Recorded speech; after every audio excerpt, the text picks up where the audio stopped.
सिडको भोळे मंगल कार्यालयाजवळ तरुणावर जीवघेणा हल्ला. मावस बहिणीला घरी सोडण्यासाठी जात असताना रक्तरंजित थरार. सिडको परिसर पुन्हा हादरला असून सोमवारी रात्री 9:30च्या सुमारास 3 ते 4 अज्ञात हल्लेखोरांनी एका तरुणावर कोयत्याने सपासप वार करत दहशत माजवली. या हल्ल्यात सागर कासार वय 23 राहणार उत्तम नगर सर्वेश्वर चौक हा गंभीर जखमी झाला आहे. मिळालेल्या माहितीनुसार सागर हा आपल्या मावस बहिणीला घरी सोडण्यासाठी जात असताना भोळे मंगल कार्यालय परिसरात दबा धरून बसलेल्या टोळक्याने त्याला अडवले. काही समजण्याच्या आतच आरोपींनी धारदार कोयत्याने हल्ला चढवत परिसरात एकच खळबळ उडवून दिली.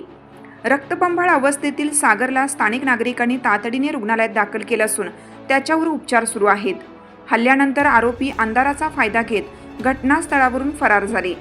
घटनेमागील कारण अद्याप अस्पष्ट असून पोलिसांनी परिसरातील सीसीटीव्ही फुटेज तपासण्यास सुरुवात केली आहे.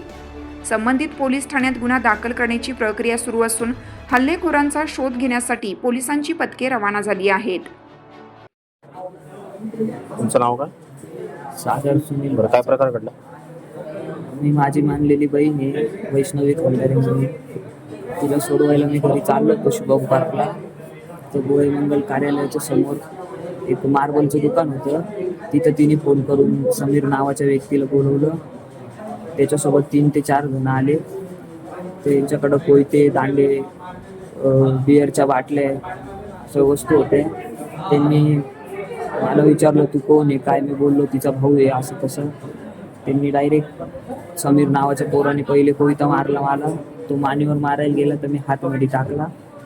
माझ्या हातावर कोयता लागला आणि दुसऱ्या हातावर पण कोयता मारला त्यांच्यातल्या एकाने. आणि छातीत वगैरे दांड्या बिंड्याने मारलं, डोक्यात वगैरे दगडं वगैरे. माझी गाडी फुटली, दगडं टाकली.